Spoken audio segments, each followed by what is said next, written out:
வணக்கம் அனைவருக்கும்.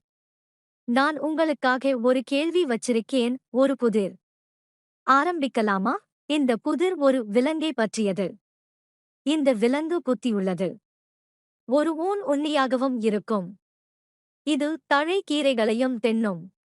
இந்த விலங்கு பிறப்பால் ஒரு கொன்று தின்னும் உயிரினமா என்பது தெரியாது. ஆனால் இவற்றில் பெரும்பாலானவை அடுத்தவற்றை அழித்து வாழும். நேரம் கிடைக்கும் போது வேட்டையாடும். பசிக்காவிட்டாலும் வேட்டையாடித் தின்னும் ஒரே விலங்கு வகை இது மட்டுமே. தேவைக்காக மட்டுமே என்று இல்லாமல் வீணாகவும் இது வேட்டையாடும். தன் இனத்தையே வேட்டையாடும் ஒரு குணமும் இதற்கு உண்டு. நல்ல அறிவுத்திறன் இதற்கு இருந்தாலும் அதை பயன்படுத்துவதில் இதற்கு ஒரு பயம் இருக்கும். இதன் அறிவு ஏலியன்களால் அளிக்கப்பட்டதாக சிலர் கருதுகின்றனர். உலகில் இதனால் உயிரிழந்தவர்கள் பல பேர். இருந்தாலும் இதை வதைக்க அரசாங்கங்கள் தயக்கம் காட்டி வருகின்றன. ஈர்ப்பு இல்லை என்றாலும் கூட்டமாகவோ அல்லது ஒற்றையாகவோ இது வன்புணர்வு செய்யும். வருங்காலங்களில் இது பிறந்த குட்டிகளைக் கூட வன்புணர்வு செய்யும் என வல்லுநர்கள் தெரிவிக்கின்றனர். சைக்காலஜி பிரகாரம் பார்க்கும்போது இதற்கு நல்ல குணம் உண்டு.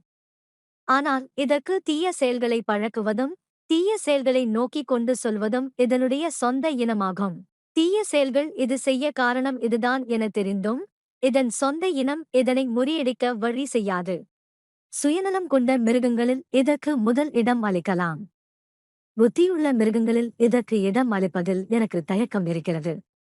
காரணம், இது உலகில் அதிகம் அழிவையும் உயிர் சேதங்களையும் ஏற்படுத்தும் எனவும் ஆராய்ச்சியாளர்கள் தெரிவிக்கின்றனர்.